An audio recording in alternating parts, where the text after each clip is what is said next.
Tenses എന്ന് പറയുന്നത് രണ്ടെണ്ണത്തിൻ്റെ കോമ്പിനേഷനാണ്. ഒന്ന് ടൈമും ഒന്ന് ആസ്പെക്റ്റും. ടൈം എന്ന് പറയുന്നത് പ്രസൻറ്റ്, പാസ്റ്റ്, ഫ്യൂച്ചർ. ആസ്പെക്ട്സ് എന്ന് പറയുന്നത് simple, continuous, perfect, perfect continuous.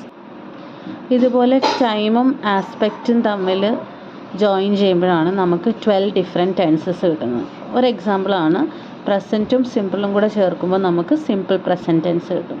അതുപോലെ പ്രസൻറ്റ് കണ്ടിന്യൂസ് കിട്ടും, പ്രസൻറ്റ് പെർഫെക്റ്റ് ടെൻസ് കിട്ടും, പ്രസൻറ്റ് പെർഫെക്റ്റ് കണ്ടിന്യൂസ് ടെൻസ് കിട്ടും.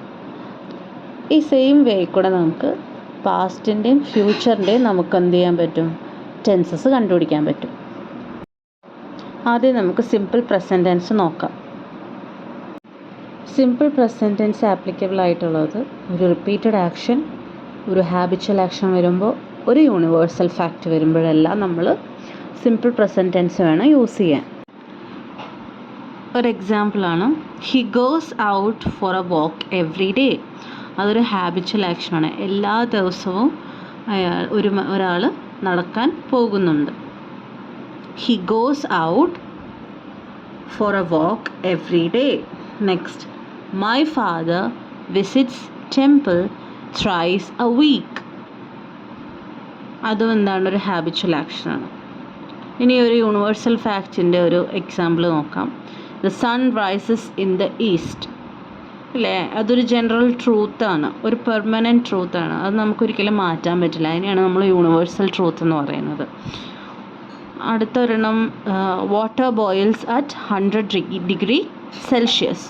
Water boils at 100 degree Celsius. ഇതും എന്താണ്, ഒരു യൂണിവേഴ്സൽ ഫാക്റ്റാണ്.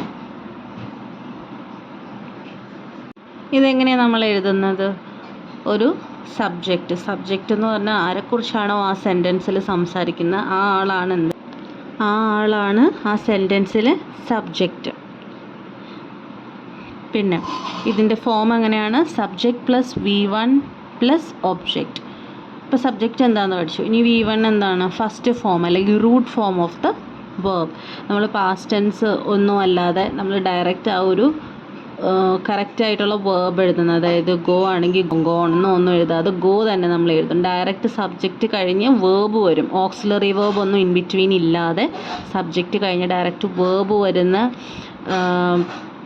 സെൻറ്റൻസസിനെയാണ് നമ്മൾ പറയുന്നത് സിമ്പിൾ പ്രസൻറ്റ് ടെൻസ് എന്ന്. Okay, subject plus V1 plus object. അതാണ് നമ്മുടെ സിമ്പിൾ പ്രസൻറ്റ് ടെൻസിൻ്റെ ഫോർമുല. അതാണ് നമ്മൾ നേരത്തെ പറഞ്ഞത്. He goes out for a walk every day. He goes. അപ്പോൾ നമ്മൾ നോക്കിക്കേ, സബ്ജക്റ്റ് കഴിഞ്ഞിട്ട് ഡയറക്റ്റ് വേർബാണ് വന്നേക്കുന്നത്. അതിൻ്റെ ഇടയിൽ നമ്മൾ ഓക്സിലറി വേർബ് ഒന്നും യൂസ് ചെയ്തിട്ടില്ല. ഇനി ഗോസ് എന്താ വന്നത്? ഗോസ് എന്ന് വന്നത് നമ്മുടെ സബ്ജക്റ്റ് സിംഗുലർ ആണെങ്കിൽ നമ്മുടെ വേർബും സിംഗുലറാണ്. വേർബ് എപ്പോഴും സിംഗുലർ ആകണമെങ്കിൽ നമ്മൾ അതിന് എസ്ഒ ഇഎസ്ഒ ഇടണം. ഓക്കെ, എസ്ഒ ഒന്നെങ്കിൽ എസ് അല്ലെങ്കിൽ ES ഇട്ടാൽ എന്താകും, ഒരു വേർബ് നമുക്ക് സിംഗുലർ ആക്കാൻ പറ്റും. അതുപോലെ തന്നെ നമ്മുടെ സബ്ജക്റ്റ് ഇപ്പോൾ പ്ലൂറൽ ഒരു ദേ ആണെങ്കിൽ they go out for a walk every day വരും. ദേ എന്ന് പറയുന്നത് എന്താണ്? പ്ലൂറലാണ്. പ്ലൂറൽ ആകുമ്പോൾ നമ്മൾ എസ് അല്ലെങ്കിൽ ES ഇടാൻ പാടില്ല. ഓക്കെ, അതൊന്നും നമ്മളൊരു അറ്റാച്ച്മെൻറ്റും ഇല്ലാതെ നമ്മൾ എന്ത് ചെയ്യുക, ആ ഒരു വേർബ് എഴുതുക. അതെന്ത് പ്ലൂറലിൻ്റെ കേസിലാണ്. ഓക്കെ, അപ്പോൾ ഇതാണ് സിമ്പിൾ പ്രസൻറ്റ് ടെൻസ്.